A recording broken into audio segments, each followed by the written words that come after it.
From Chicago's Can TV, a look at the week's events is reported in the newspapers, in the blogs and online, and on radio and TV. This is Chicago Newsroom. And hello again. Welcome to another edition of Chicago Newsroom right here on Can TV. I'm Ken Davis on this Dog Day News Week. We're kind of sitting around right now anxiously waiting for about 20 shoes to drop. Will the CTU and the CPS come to an agreement and avert a teacher's strike? Oh, will they? Will Governor Quinn have his way and bring large-scale pension reform to Illinois? And if he does, will we like what he does? Will we like the results? Is Chicago at a disadvantage being the only school district in Illinois that doesn't have an elected school board? Or are there advantages to having a bunch of wealthy, powerful people handpicked by the mayor sitting around making all the decisions? And what about that infrastructure trust? It's formally up and running, but does it have the oversight we probably need in our little old clout-loving city? Oh, these are so many penetrating questions that we have to have answered. And here to help us answer them are two of my favorite veteran radio journalists. We're turning to radio today to help us rescue ourselves from our doldrums. John Dempsey. Hi, WLS-AM. How are you? The large 89. Good to see you. Glad to have you here. Sam Hudzik, the large 91.5, WBEZ, political reporter. Two fine guys who do a lot of very good work, and I'm just really happy to have you on the show. And you've been on both stations. You began your career at WLS. This I did. Yes. Yes, working all night at WLS. As a teenage DJ. Well, actually, yes, 1964, guest teen DJ with Art Roberts. Thank you for remembering. I thought that, right. I didn't think you were going to say it, so I thought somebody should. Well, I had kind of tried to forget that, but yeah. And then, working at his station for a while after that. You were there for a little bit. Yeah, but now, Can TV, where things really are happening. So, what do you want to start with? Should we actually talk about a little bit about this? Well, you know what, John? Before we started, we were having a conversation about all these things, and you said that you thought that the thing that's happening today is the Drew Peterson trial. And I admitted to you that I had not actually seen the top story of the Tribune today. I wasn't even aware that there's been a big. Tell us what's going on over there. Well, the Drew Peterson trial is, obviously he's a former Bolingbrook cop. Yeah. And he is accused of murdering his third wife. We know these things. There are a lot of people who think that he might have killed his fourth wife, but she has never been found. She disappeared. And so for now, he has just been charged with murdering his third wife.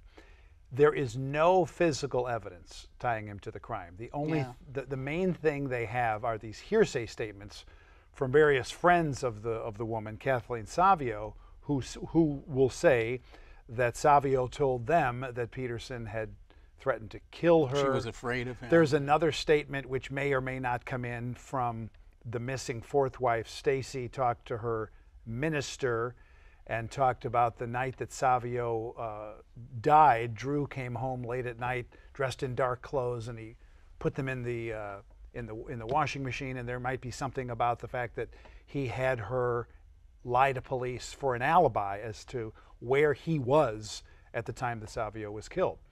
And so obviously, that hearsay is something that our court system doesn't generally allow it. Right. Someone can't get up there on the stand and say, the witness told me blah, blah, blah, or my friend told me blah, blah, blah, because they need to be able to cross-examine the friend and hold that friend who allegedly made the original statement responsible for what they said. Now, in this case, the woman who delivered the statements is dead.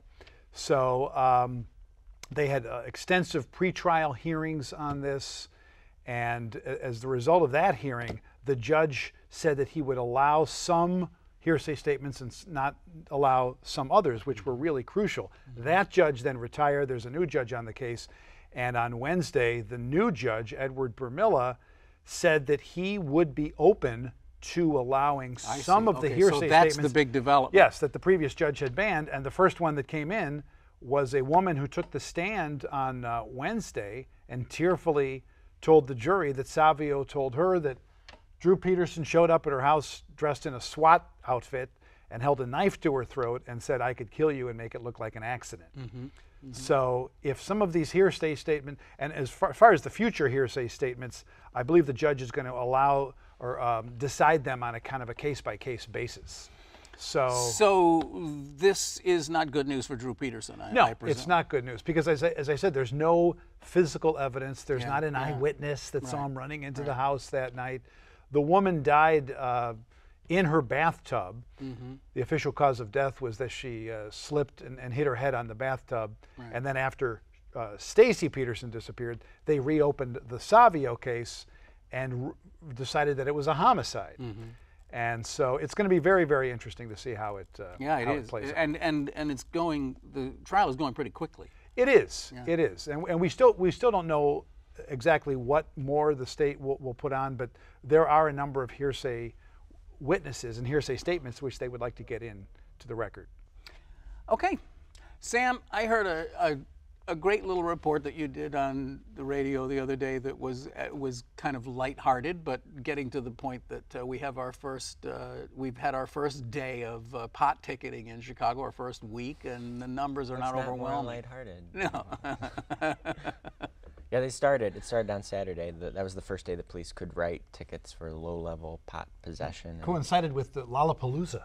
Which was, right, and so that was interesting, obviously, because everyone always talks about how police ignore, marijuana smoking at Lollapalooza. But the way the ordinance was written, the police are not allowed to write tickets for marijuana possession in parks or on school grounds. So it didn't actually apply. And then if they catch you there, they have to actually arrest you. Well, or not arrest you, right? But the police said on Monday that in the first weekend of these tickets, they'd written 11 of these tickets, and then they also added that 2 people at Lollapalooza had been arrested for pot possession. Really, there was marijuana at Lollapalooza? Shocked. So we just have, 2 people, though, Ken. We now have actual evidence that there was. So one of the things that's interesting about this marijuana thing is that it's not just like getting pulled over for doing 30 and a 25 or something. It's like they have to take the stuff and test it. This is really interesting because the whole reason that this was pitched, the whole reason that the mayor got behind it was that he said that it would free up officers to spend more time going after more serious crimes. And one of the concerns that aldermen had during all this was they're like, well, what happens when an officer pulls over someone and then they confiscate the weed? Like, do they have to take it right back to the station? Can they hang on for it for a while? Can they lock it up in an evidence box in their squad car? And the aldermen were concerned about that because they're like, if the officer's got to go back to the police station after every one of these tickets, then it's not actually saving a ton of time over an arrest. The way that the police ended up, and it wasn't clearly written out in the ordinance, but the way the police ended up writing it in their general order that all the officers have to follow is that, in fact, very quickly after, I think it says without undue delay, they have to take it back to the department, to the station, where it will be tested by someone who's been trained. So how does it actually work? I mean, so you get stopped and they write you a ticket. Right. And then they go take the evidence in and everything. But you still have the ticket. And then if they decide that what you said about actually you had just come from Whole Foods and it was actually spinach was actually then true, they have to send you something and says, this isn't a... Never mind. Yeah. And you're not obligated to go to court, because if you get a traffic ticket, you're obligated to go to court. No, you don't. There's just like with a lot of traffic tickets, there's an option for just mailing it in. Or like any of the parking. Do you have that option to mail in the fine with a pot ticket? Yeah. Oh, you do. Yeah. It's now another wrinkle in all this, right? Is that also in those orders is that impoundment of cars still takes place. So if you get pulled over, or you're a passenger in a car that's pulled over and you're found to have marijuana, yeah, you're still eligible for a ticket. They won't arrest you, but they will take your car. If they will take you to the station, and if they test it and it finds that it is marijuana, they'll impound the car. So yeah, it's a $250 to $500 ticket, but then you have a $2,000 plus car impound fee. It's a lot. But it's not about raising revenue. I just want to No, make it clear. it's about saving time. Just Now, I want did you- it's about saving ask time. the police department about this. I was like, this was a concern from some of the aldermen. Is this actually going to save time to free up officers? Right. And they said, no specific minutes compared to an arrest to writing the tickets, but they did say that they believe that it will take less time. As they say in television, only time will tell. We'll have to revisit this in a year or so and see what happened. So what do you think was one of the, what are your big concerns in the news this week, Sam? Big concerns in the news. Yeah.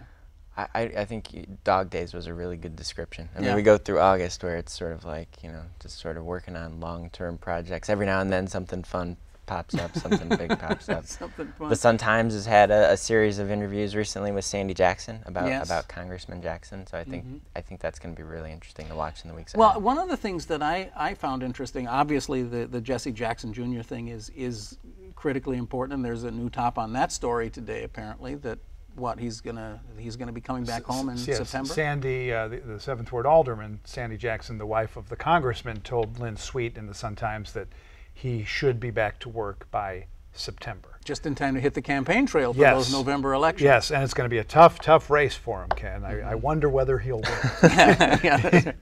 He would have to have opposition, though, wouldn't he? Well, I think there's an independent candidate and there's a Republican candidate, but as long as he has a pulse, he will win in this heavily Democratic district. But you know what is really interesting to me about this is Sandi Jackson herself getting into at least a little bit of political hot water. I know Mary Mitchell wrote the other day, and so some others have written too, that that there's a kind of an incipient revolution coming up in her ward from people who are saying, hey, she's just AWOL. She doesn't go to community meetings anymore. There was always arguments that she spent her life in Washington and so forth.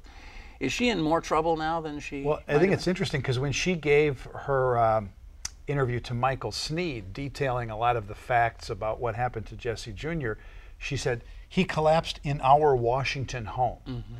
So they have an actual home in Washington. And it is just very interesting because I know you remember the days in the Chicago City Council where we had majority black wards represented by a white alderman who used to live there way back when the neighborhood was white, but now he's living in Glencoe or something, and he's still representing the 27th Ward. No, that's an allegation. Of course, of course. Right. But now we have an alderman of the south side of Chicago who actually lives in Washington, D.C. And I think this issue has been brought up before, but it's just very, very interesting that she, unapologetically says, I have a house in Washington, D.C. She's missed, I think, 2 council meetings in a row. Now, obviously, everybody wishes the congressman well, and everybody wants him to recover from his ailments, but Sandi Jackson does represent a ward in Chicago, which is larger than a lot of towns in the state of Illinois. Well, I think one of the things that has been brought up in the Mary Mitchell column, and there's another shooting there today, is the fact that Park Manor, which had been a relatively peaceful part of town, is now unfortunately succumbing to all the mayhem that's happening in so many other places. And there's a feeling that we need an alderman here. We need somebody to be kind of like at least. You need that feeling that somebody's out there, whatever it is they can do. I sort of feel like this issue has been hashed. I mean, it was an issue when she was first elected. The Beavers family made a deal of it, and it's been an issue since then. I think that Sandi Jackson is the shrewdest politician in that family, and I think she knows and recognizes she's not up for re-election for a while, and. There's plenty of time for her to make her mark at this point, and she did go to the meeting at the end of June, and she was there for a little bit, and she was being followed and trailed by reporters. She made a short statement. Yeah, after a while, after evading reporters for a while, she made a short statement, and then she left, and then she wasn't at the most recent one, probably because she didn't want to be followed around again. It's not necessarily like the big work of an alderman happens at city council meetings. I mean, none of the votes are anywhere near close. But when you look at the crime problem, and a lot of the folks who live in Park Manor or in a place like Chatham, which historically have been very middle class, upper middle class black areas, a lot of folks who live in those neighborhoods will say that when they tore down a lot of the CHA projects, a lot of those people began to move into neighborhoods like that and brought the crime with them. So I guess there's a perception thing when we've got this horrific crime problem and there's all these community meetings and she's not showing up there, that Right. can. Right. But 2015 is, as you say, 2015 is the next city election, and that's a long time away. And one cannot dismiss the possibility that the Beavers family is behind a lot of this complaining. How could because you say something? I mean, are you cynical or something? No. We've been having a problem on the show lately with me making cynical remarks, and I have to try to back away. I think it's good. But why do you have to back I think away it's from it? good. You've been in the city your whole life. Yeah. You've seen the things that go on, Yeah. and you speak from experience. So David Hoffman is an interesting topic. As we know, he was former city inspector general, and for reasons that, again, you want to talk about cynicism, for reasons that might be attributed to cynicism on the mayor's part, he decided to assign him to a board seat on his new infrastructure. Yeah, on his new infrastructure trust board. Of course, he didn't get any, when they had their first organization meeting, he didn't get any assignments or anything. And he already has started saying that, well, maybe we need to make sure we have more oversight and stuff like that. So, was this a clever move on the mayor's part to put him there? Or did he just give him more of a forum than he really thought he was going to get? And B, is he raising some good questions? I was at that meeting last week when the infrastructure board came together, and it was really interesting because you had James Bell, the former Boeing executive, who's the chair of it, and you had David Hoffman, sort of taking charge. Now, he wasn't in charge of the meeting, but he talked maybe for 90% of the meeting. Is that right? And so he very clearly was making his mark. There were no TV cameras there. I think I was the only radio reporter, and but he very clearly is not going to just go along with this board. And I think to some extent Emmanuel sort of figured that was going to happen. His comments about more oversight from the current Inspector General on this infrastructure trust, he made those comments before Emmanuel put him on the board. Maybe Emmanuel thought he wasn't going to stick with them too much. I'm not quite sure, but he definitely is. And what arose of those stories from that day was pretty much that Franz Spielman of the Chicago Sun-Times kept asking Hoffman, if the Inspector General doesn't get the oversight of the board that you're asking, are you going to resign? Are you going to resign? And Hoffman. That sounds like a Franz Spielman story. Are you going to resign? Are you going to resign? She's not. She was not going to give. She was not going to let him off the hook with that question. And he never said. I mean, he was like. He never said he wouldn't resign. He never said he wouldn't resign. He never said he would resign. He said he expects the board to be open to the Inspector General and not have a problem. That's going to be the next big showdown. They didn't actually decide anything at this board meeting other than they were going to hire an executive or ask to try to get an executive search firm to find them an executive director for free. They want a freebie. All right. Well, they're talking about raising $1.7 billion from the private sector, and of course, as we've observed here, and lots of others have too, it would be money that is largely outside of the sort of the normal scrutiny that let's say the Department of Planning or something would have. And it raises all kinds of questions in a city where cloud is king, that maybe there'd be some undue influence. I mean, again, I don't want to be cynical. No, but I mean, that's why it's so controversial, because you're using private money for public infrastructure projects. And I think you're asking about Hoffman, Rahm appointing Hoffman to this board. I think it's clearly an attempt by Emmanuel to say, hey, look, I'm appointing Mr. Reformer to this board, so there's nothing untoward about this. Right. And also hopefully clip his wings at the same time. Yeah. But yeah. I find it fascinating that in the last 5-6 weeks, Forrest Claypool has announced a total of well over $1 billion of spending that they're going to do just on the Red Line. I mean, first of all, of course, the somewhat controversial closing down the whole Dan Ryan thing. But now they're talking about another $15 million he found yesterday in the seat cushions to replace some track along the north side. They're rebuilding all the stations. Hey, a great thing. No criticism on my part from that. But I just find it interesting that somehow or other Forrest Claypool is going out there and digging up $1 billion from and somewhere. all of these things seem to be federal grants. Yeah, and he's not using Where any was this private money before? Right, Yeah, I don't where know. was this money I before? mean, honestly, and I'm not joking. I really don't understand this. I mean, it's like, how did all of a sudden this money become available? And it's just like every day there's a new announcement. Oh yeah, we're going to add another 500 new L cars. Oh, we're going to build a bunch of buses. And today's story, of course, is the bus rapid transit down on the south side. All wonderful things. Believe me, I think this is a terrific thing, and it's like a very high priority for the city. But my question is just that we've been hearing this over and over and over again about how we have to rebuild the city and we can't find the money to lay sewer pipe or whatever it is. So that's why we have to have this private investment, and yet one little department seems to be doing quite well. So yeah, why is the money found in the federal coffers? And I think there is some state money involved in the rebuilding of the South Side branch of the Red Line. But you know, we've got all these other problems, and obviously the Red Line is the most used. Oh, it's I mean, I think you could argue it's the most critical piece of infrastructure in the city. Right. I mean, it's right up there with the sewer system. Right. It's just it's sort of like some people might say they're one and the same, but we digress. It needs work. It needs a lot of work.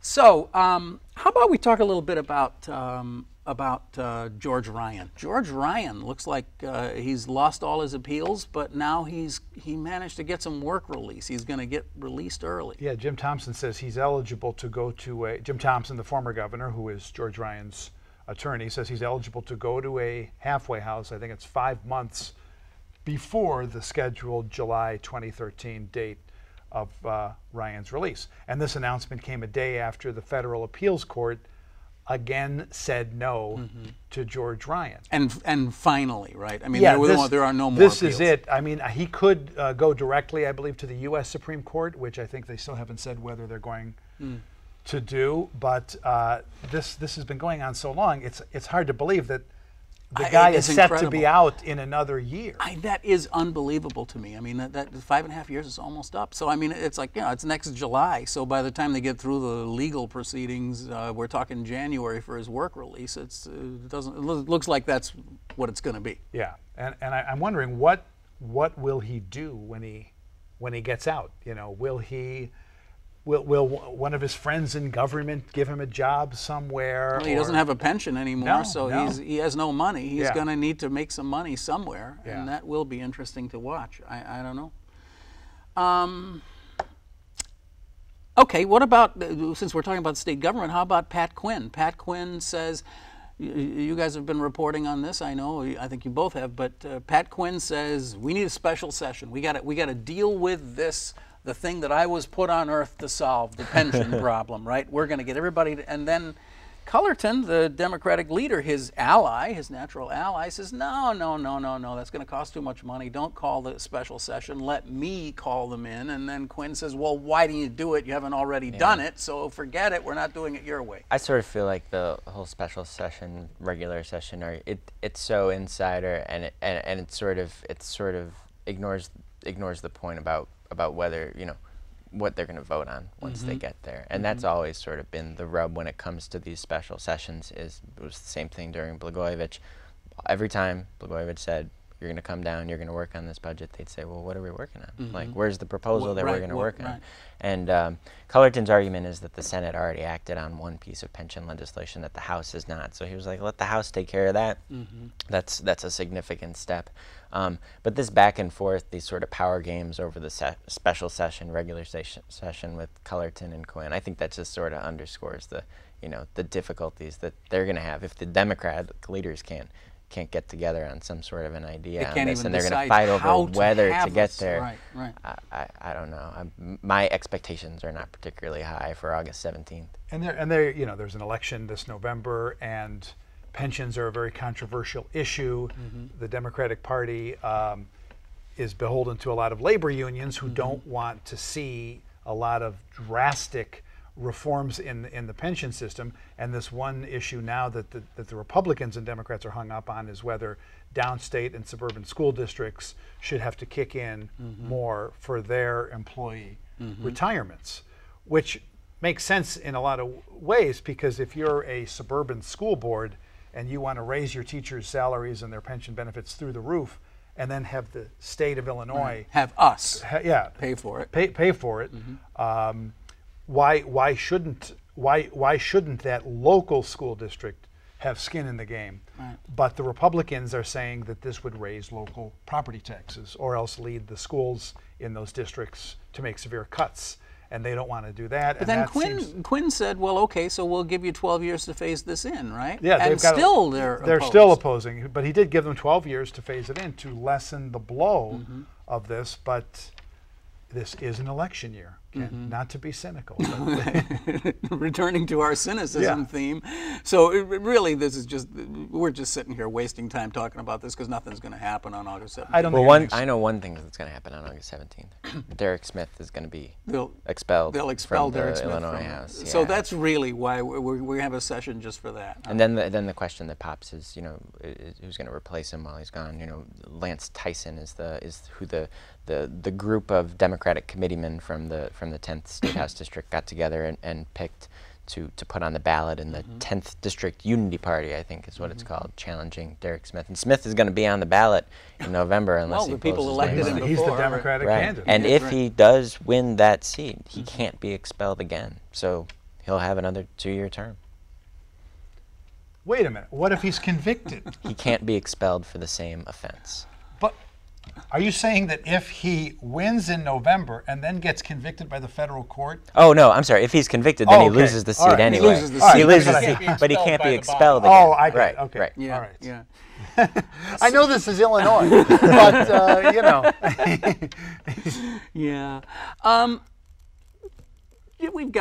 We have literally a minute left. Do either of you have any sense of whether this elected school board thing is a real story and whether there really is? I mean, there's no way in God's green earth that we're ever going to get an elected school board in Chicago, right? Politically, it can't happen. It can't happen. I was down in the 19th Ward a few weeks ago talking with some people, and one woman that I bumped into, her husband works for the city. She was out circulating petitions to get this advisory referendum on the ballot, for the elected school board. But it's advisory. It's only in a few parts of the city. The mayor is vehemently opposed to it right now. I wonder why. I don't. It's definitely not in the near term. But when I was thinking about this, it was like, can you imagine how expensive those elections would end up being? I mean, those would be some hotly contested race, and all this outside of state education reform money would come pouring in. We talked about that a little bit last week, where you'd have the CTU slate and the Stand for Children slate, and the Republicans would be funding one, and the unions would be funding another, and all of a sudden you'd have a school board that looks like the United States Congress. It's never going to happen, but I'm very, very curious to see how the advisory referendum vote goes. Well, as they say again, we'll just have to see. And we will. Time will tell. Time will tell, yes. Thank you so much, John. Thank you so much, Sam. Thanks, Ken. Sam is running off for a year to have a wonderful time at the University of Michigan. We'll hope to see you back again in another year. So thanks. Good luck to you. You've been watching Chicago Newsroom. It's a community service of CAN TV. Of course, you can find us here on cable, but you can also watch us online at this address, this one right down here, anytime you want. And you can subscribe to us as an audio or video podcast on iTunes. Please do it. I'm Ken Davis saying thanks so much for joining us, and we'll see you next week here on Chicago Newsroom.